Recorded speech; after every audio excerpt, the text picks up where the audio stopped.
El capítulo 15 de Lucas se refiere a la naturaleza del arrepentimiento y la alegría en el cielo por cada pecador que se convierte, que regresa a Dios. Como en otras ocasiones, los escribas y fariseos murmuraban contra Jesús porque recibía a los pecadores y comía con ellos. En respuesta, Jesús narra 3 parábolas: la de la oveja perdida, la dracma perdida y el hijo perdido, de quien el Padre, al recibirlo de nuevo, puede expresar: tu hermano era muerto y ha revivido. En todas estas parábolas se ilustra la compasión de Dios por los que se han extraviado. Oremos. Padre, gracias porque de muchas maneras tú quieres que nosotros descubramos, entendamos y disfrutemos la necesidad de venir a ti, de tener tristeza por el pecado, de arrepentirnos con todo nuestro corazón, confesar pecados delante de ti en el nombre de Jesús y recibir tu perdón, que no solo nos da alegría a los que somos perdonados, sino que genera una fiesta en el cielo cuando alguien regresa a ti. Padre, gracias. Gracias por tu gran bondad. Gracias por tu misericordia. Gracias. Gracias por tu perdón. Gracias. Gracias por tu fidelidad. Gracias en el nombre de Jesús. Amén. Dice Lucas 15:1. Se acercaban a Jesús todos los publicanos y pecadores para oírle, y los fariseos y los escribas murmuraban, diciendo: a los pecadores recibe y con ellos come. ¿Quiénes eran los que se acercaban a Jesús? Los publicanos o recaudadores de impuestos. Eran agentes judíos que cobraban los impuestos romanos. Muchas veces colaboraban con los soldados romanos. Por eso eran detestados por sus compatriotas, pues los consideraban traidores. Los pecadores eran los que se desviaban de las enseñanzas judías y violaban las leyes y normas religiosas, como los adúlteros, los ladrones, los enfermos mentales y leprosos. Quienes los calificaban eran las autoridades religiosas de su tiempo. La sociedad en general los marginaban y excluían aún de las actividades religiosas. Los rabinos, los conocedores de la ley de Moisés, de los profetas y de los salmos, afirmaban que las personas que obedecían la ley eran llamados justos.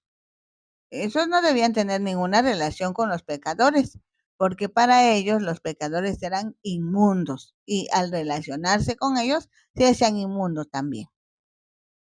Lucas expresa que los publicanos y los pecadores eran los que se acercaban a Jesús con el propósito de oírle. Desde luego Jesús se los permitía, porque Jesús vino a buscar y a salvar lo que se había perdido, lo que estaba perdido. Así que aprovecha esta oportunidad para mostrar la misericordia y compasión hacia los que están alejados de Dios. Dice que murmuraban.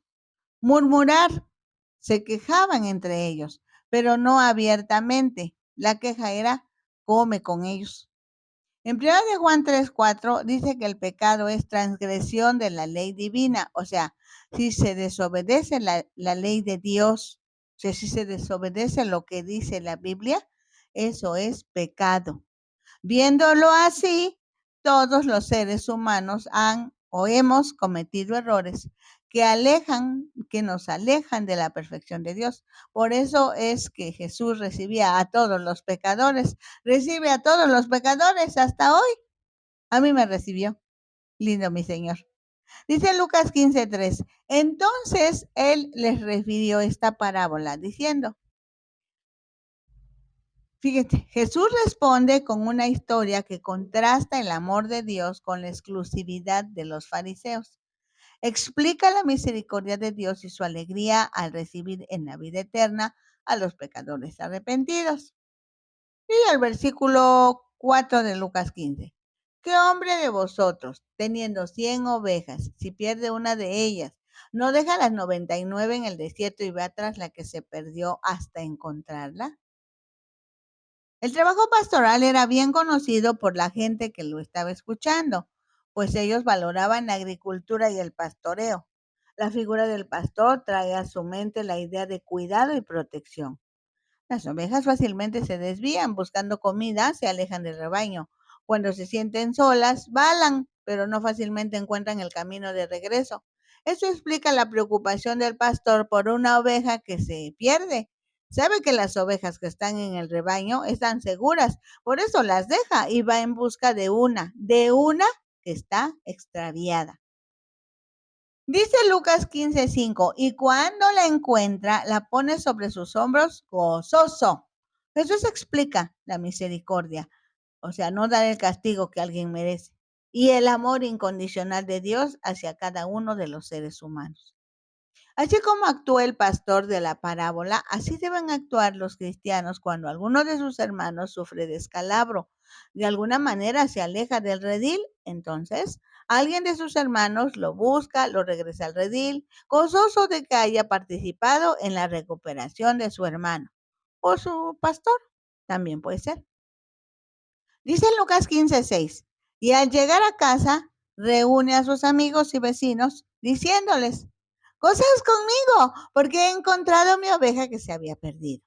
Os digo que así habrá más gozo en el cielo por un pecador que se arrepiente que por 99 justos que no necesitan de arrepentimiento.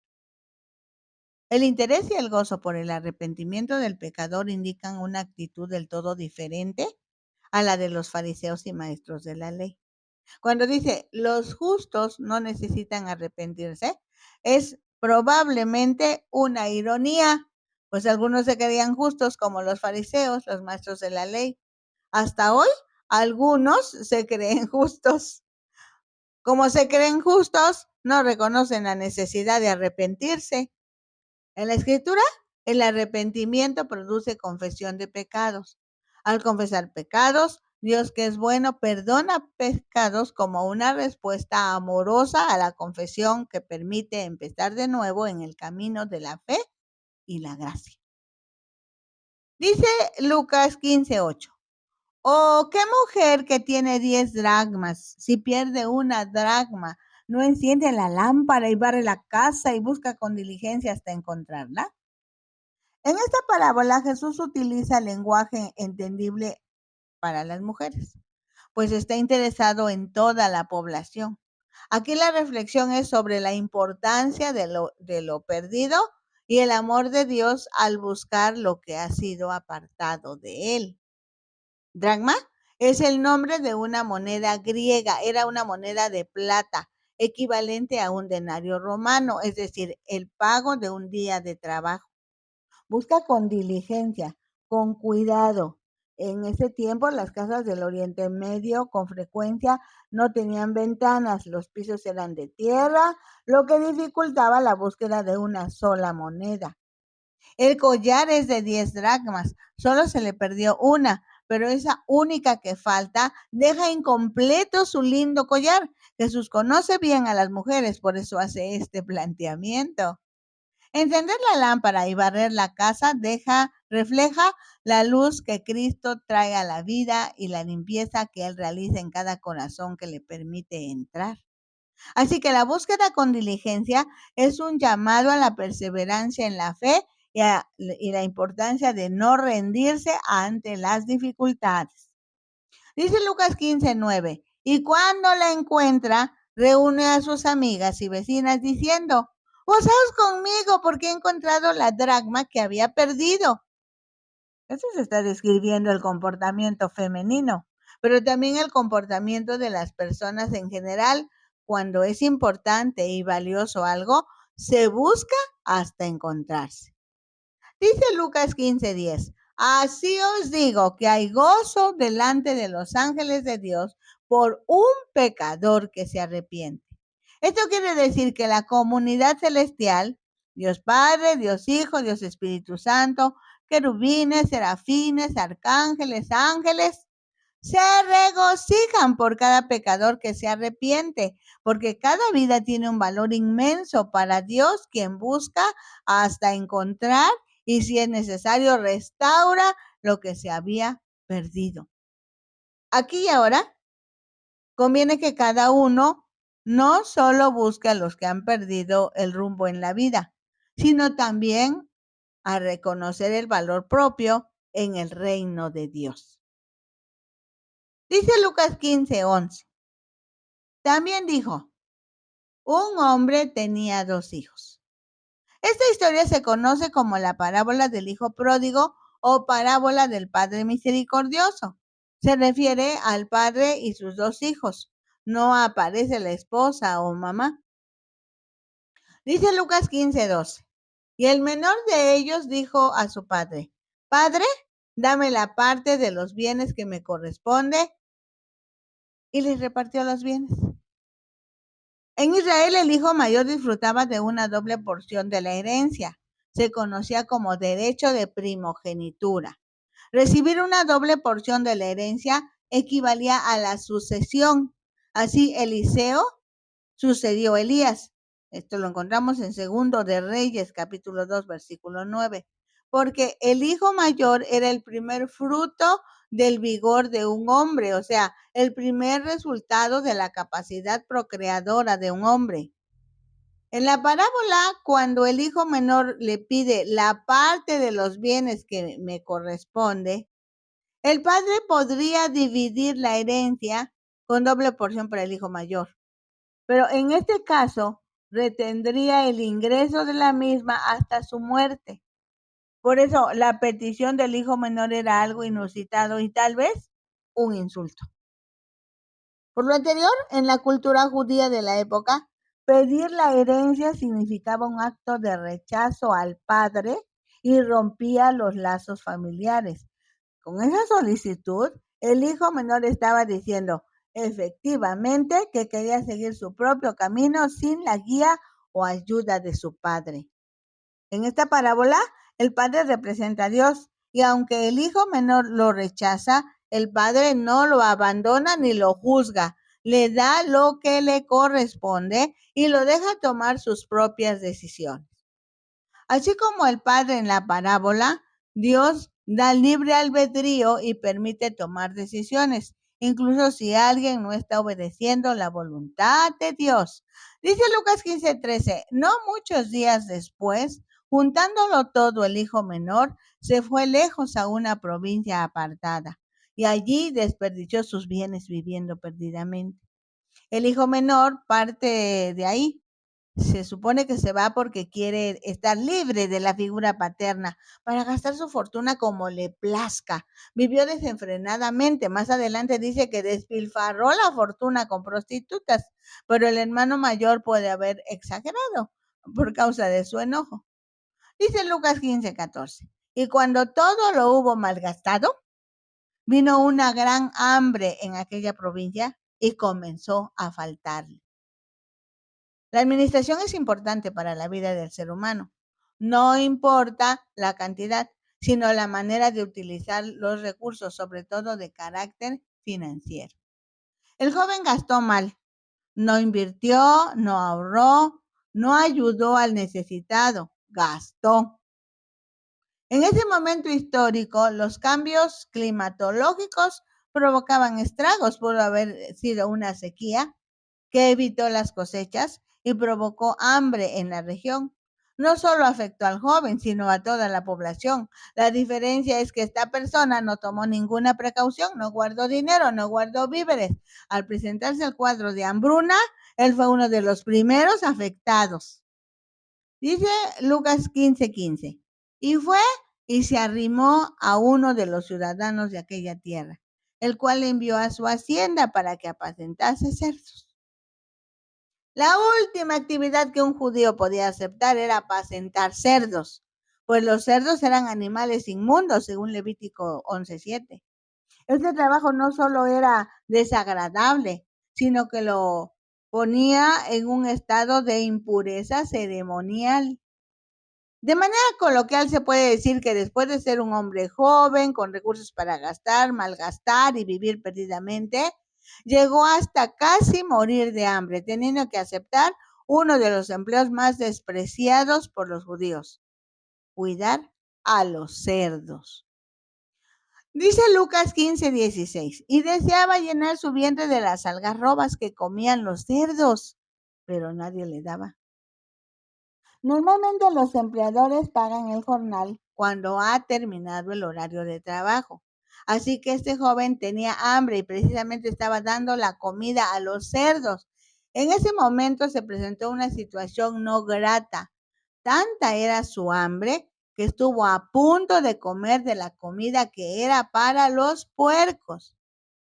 Realmente era una situación difícil porque tenía que esperar por lo menos a que terminara el horario de su jornal. Se puede decir, había caído muy bajo. Hasta este momento de la historia que presentó el maestro, pueden realizarse algunos análisis y reflexiones para la vida cotidiana. Por ejemplo, alejarse de casa tiene consecuencias. Alejarse de Dios tiene peores consecuencias. Dice Lucas 15:17. Y volviendo en sí dijo, ¿cuántos jornaleros en casa de mi padre tienen abundancia de pan y yo aquí perezco de hambre? Volviendo en sí, recuperó lo que había perdido, recuperó la cordura, el buen juicio. Después de un momento de reflexión que le permitió reconocer sus errores, lo que produjo arrepentimiento. Enseguida, toma decisiones de acuerdo a esa reflexión y a ese arrepentimiento. Pudo ver su condición, pudo comparar la realidad de la casa de su padre, de donde había salido por su voluntad. De seguro recorrió mentalmente todo lo que había propiciado esa conducta, hasta padecer hambre, estar con los cerdos y querer la comida de los animales inmundos. Dice Lucas 15:18. Me levantaré e iré a mi padre y le diré, Padre, he pecado contra el cielo y contra ti. La decisión, la mejor decisión de su vida, corregir el rumbo. ¿Me levanto? Regreso a donde está mi padre, porque seguramente él está en su lugar. Yo sé dónde encontrarlo. Cuando llegue, confesaré mi pecado. He pecado contra Dios, contra el cielo. He pecado contra mi padre. Eso le diré. Seguramente me escuchará, porque mi padre es bueno, es bondadoso, es noble. Mi padre es fiel. Lucas 15:19 dice, ya no soy digno de ser llamado tu hijo. Hazme como a uno de tus jornaleros. También reconoceré delante de él que al pedirle la herencia, realmente le dije que se muriera. Así que bien puede considerar que ya no soy su hijo, porque desprecié su paternidad. Pero le suplicaré que me dé trabajo, ahora como jornalero suyo, porque los jornaleros que trabajan para mi padre tienen comida, tienen buen pago, los trata bien. Ser su jornalero será suficiente. Dice Lucas 15:20, y levantándose, vino a su padre. Y cuando aún estaba lejos, lo vio su padre y fue movido a misericordia y corrió y se echó sobre su cuello y le besó. Este joven cumplió lo que había pensado hacer, lo que había planeado. Fue de regreso a su padre. La sorpresa fue que el padre lo estaba esperando, así que cuando lo vio, aunque todavía venía lejos, lo reconoció, corrió y se echó sobre su cuello y le besó. La reacción del padre al ver a su hijo fue rápida, emotiva, cariñosa. Aclara el texto, fue movido a misericordia. Misericordia es no dar el castigo que alguien merece. En lugar de reproches, el padre manifiesta su amor incondicional y su deseo de restaurar la relación. Espiritualmente hablando, cuando alguien regresa al Padre Celestial, siempre manifiesta su amor que perdona, que restaura, que recibe, porque Dios es así. No importa la persona. Dice Lucas 15:21. Y el hijo le dijo, Padre, he pecado contra el cielo y contra ti, y ya no soy digno de ser llamado tu hijo. Es interesante revisar esta expresión, pues aunque el padre lo recibió con amor, pasando por alto su mala conducta, el hijo no cambió su decisión. Había planeado, iré a mi padre y le diré, Padre, he pecado contra el cielo y contra ti, ya no soy digno de ser llamado tu hijo. Y eso hizo. Así que no basta con reflexionar, No basta con arrepentirse, no basta con volver, es necesario confesar, es necesario actuar. Al recordar que el Padre de la parábola representa al Padre Celestial, hay una gran lección para todos. Es indispensable confesar. Hoy en día, el Señor Jesús murió, resucitó, ascendió al cielo, está con el Padre Celestial y los humanos estamos en la tierra. Así que cuando tengamos que confesar pecados, lo hacemos delante del Padre en el nombre de Jesús. Así debe ser la oración de confesión de pecados. Dice Lucas 15:22. Pero el padre dijo a sus siervos: sacad el mejor vestido y vestidle, y poned un anillo en su mano y calzado en sus pies. Al mandar que vistan a su hijo con el mejor vestido, que le pongan un anillo y calzado, indica que su padre lo honra, lo distingue, le restaura su lugar, su dignidad en el seno familiar, lo recibe como lo que es su hijo. Le dice: nunca perdiste tu posición, tu lugar, aunque actuaste como si yo, tu padre, me hubiera muerto. Dice Lucas 15:23. Y traed el becerro gordo y matadlo y comamos y hagamos fiesta. Porque mi hijo era muerto y ha revivido. Se había perdido y es hallado. Y comenzaron a regocijarse. El padre no solo recibe a su hijo, sino que también organiza una gran celebración para dar la bienvenida a su hijo. Cabe destacar que por esta parábola, la salvación y el perdón son temas centrales en el cristianismo, pues Dios anhela que los que se han perdido, se han separado, se han muerto, pues muerte quiere decir separación, vuelvan en sí, reflexionen, revisen, se arrepientan y regresen, porque porque los está esperando, a fin de que también pueda decir ahora: mi hijo, mi hijo, bien puede ser tú, el que está escuchando este mensaje. Era muerto, estaba separado de mí y ha revivido. Regresó, vive. Hagamos fiesta. Dice Lucas 15:25. Y su hijo mayor estaba en el campo. Y cuando vino y llegó cerca de la casa, oyó la música y las danzas. Llamando a uno de los criados, le preguntó qué era aquello.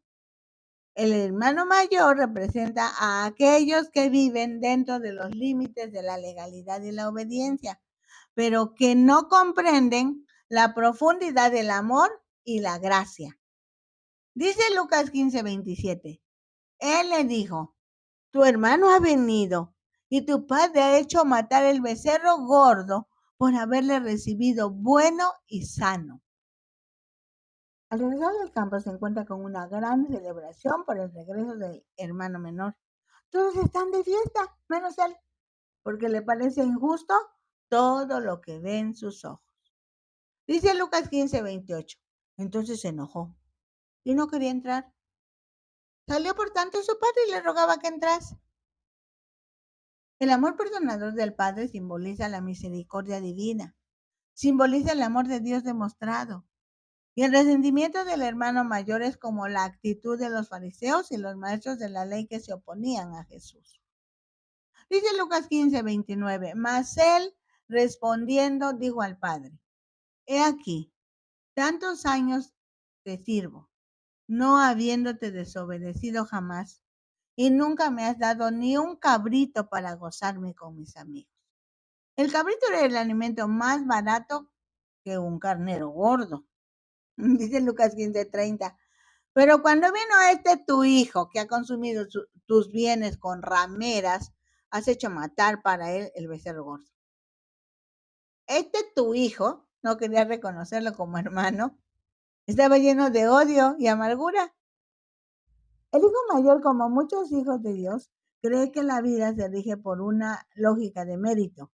Si son buenas las personas, si hacen las cosas bien, entonces merecen las recompensas.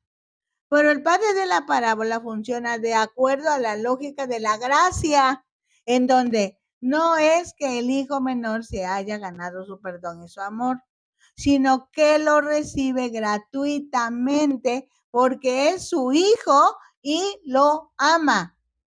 Esta lógica no es entendible por los que están acostumbrados a creer que todo debe tener una justificación y que cada quien tiene lo que merece. Dice Lucas 15:31. Él entonces le dijo, hijo, tú siempre estás conmigo y todas mis cosas son tuyas. Todas mis cosas son tuyas. El padre amaba a los dos hermanos. La parábola, un contraste entre la exclusividad egocéntrica de los fariseos y el gozo de Dios cuando el pecador se arrepiente. Versículo 32, más era necesario hacer fiesta y regocijarnos porque tu hermano era muerto y ha revivido, se había perdido y es hallado, porque mi hijo muerto era y ha revivido, se había perdido y es hallado, y comenzaron a regocijarse.